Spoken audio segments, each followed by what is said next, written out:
আসসালামু আলাইকুম ভিউয়ার্স, আশা করি আপনারা সকলেই ভালো আছেন।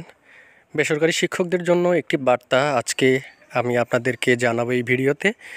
যেটি বলেছেন মাওশির ডিজি, তিনি বলেছেন যে ধৈর্য ধরুন, অচিরেই সব ভোগান্তির শেষ হবে। এটি গত 29 তারিখের হচ্ছে খবরটি, যেটি মাধ্যমিক ও উচ্চশিক্ষা অধিদপ্তরের মহাপরিচালক প্রফেসর ডক্টর মোহাম্মদ আজাদ খান বলেছেন। ইএফটিতে বেতন বোনাস নিয়ে আলোচনা সমালোচনা শেষ নেই, একটু ধৈর্য ধরুন, আমরা সব আপডেট করব এবং সামনে অচিরেই সব ভোগান্তি শেষ হবে। শুক্রবার দিবাগত রাতে সামাজিক যোগাযোগ মাধ্যমে ফেসবুকে এক স্ট্যাটাসের মাধ্যমে এসব কথা বলেন তিনি। মাওশি পরিচালক বলেন, ডিসেম্বরের 24, জানুয়ারির 25, ফেব্রুয়ারির 25 কোনো মাসের এমপিওর ইএফটি বন্ধ ছিল না। ত্রুটিপূর্ণগুলো যান্ত্রিকভাবে বন্ধ হয়ে গিয়েছিল, ক্রমাগত তাগিদ এবং সংশোধন করে দেওয়া হচ্ছিল। ইএমআইএসএস সেল থেকে বেতনের তাড়া যেমন ছিল, ঠিক তেমনটি নিজেদের তথ্য সংশোধনের তাগাদ নোটিশ সত্ত্বেও তা সংশোধনের গরজ দেখায়নি। দায় চাপিয়েছে কর্তৃপক্ষের ঘাড়ে।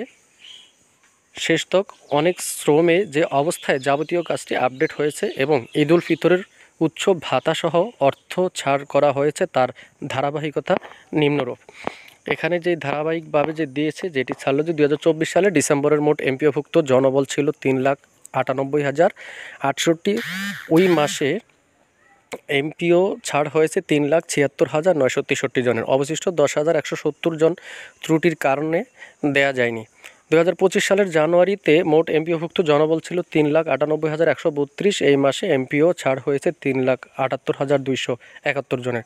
অবশিষ্ট 8,926 জনের তথ্য সংশোধনের চেষ্টা ছিল, কিন্তু পুরো তথ্য মাঠ পর্যায় থেকে আসেনি। চলতি বছরের ফেব্রুয়ারিতে মোট এমপিওভুক্ত জনবল ছিল 3,96,665। ওই মাসে এমপিও ছাড় হয়েছে 3,77,350 জনের। অবশিষ্ট 8,380 জনের তথ্য সংশোধন চেষ্টা ছিল, কিন্তু পুরো তথ্য মাঠ পর্যায় থেকে আসেনি। মার্চে মোট এমপিওভুক্ত জনবল ছিল 3,97,386। ওই মাসে এমপিও ছাড় হয়েছে 3,76,602 জনের। অবশিষ্ট 9,849 জনের তথ্য সংশোধনের চেষ্টা ছিল, কিন্তু পুরো তথ্য মাঠ পর্যায় থেকে আসেনি। তো নতুন এমপিওভুক্ত এবং মৃত, বরখাস্ত, অবসর গ্রহণের কারণে সংখ্যা পরিবর্তন হয়। এই তথ্যগুলো যাচাইয়ের পর যুক্ত ও বিযুক্ত হয়। সকল ক্ষেত্রেই মোটামুটি 8 থেকে 9,000 শিক্ষকের তথ্য আপডেট হচ্ছে। বাদ থাকছেন তারাই যারা যে কোনো কারণে গুরুতর তথ্যগত অর্থ অসম্পূর্ণতায় আছেন, বা মৃত বা অবসরপ্রাপ্ত বা বরখাস্ত বা সরকারিকৃত হয়েছেন, কিন্তু মাঠ পর্যায় থেকে ইএমআইএস সেল সংশোধিত তথ্য দেননি। তাগাদপত্র এখনও অব্যাহত আছে। মাওশি ডিজি জানান, এমপিও, ইএফটি, বেতন বা বেতন বোনাস ইত্যাদি নিয়ে আলোচনা সমালোচনা শেষ নেই, একটু ধৈর্য ধরুন, আমরা সব আপডেট করব এবং সামনে অচিরেই সব ভোগান্তি শেষ হবে ইনশাল্লাহ। ঈদ মোবারক। তো ভিউয়ার্স, আসলে শেষে বলতে চাই যে এতদিনে এই যে বেসরকারি শিক্ষক যারা আছেন, আজ অবধি তারা সর্বক্ষেত্রে সব সময় তারা যত ভোগান্তির মধ্যে পড়ে এই বেসরকারি শিক্ষকরা, এবং যত সুযোগ সুবিধা থেকে বঞ্চিত এই বেসরকারি শিক্ষকরা।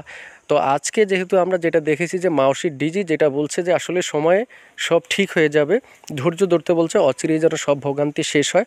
আমরাও আশাবাদী এবং আমরা আশা করি এবং আমরা মনে প্রাণে চাই যেন বেসরকারি শিক্ষক যারা আছেন তাদের এই দাবিসহ যত তাদের যে দাবিগুলো আছে দাবিগুলো পূরণ হোক, এবং যে বর্তমানে যেই ভোগান্তির শেষ নেই, এই ভোগান্তি থেকে যেন বেসরকারি শিক্ষকরা রক্ষা পায়। তো আমরা সেই আশাই ব্যক্ত করি। আল্লাহ হাফেজ।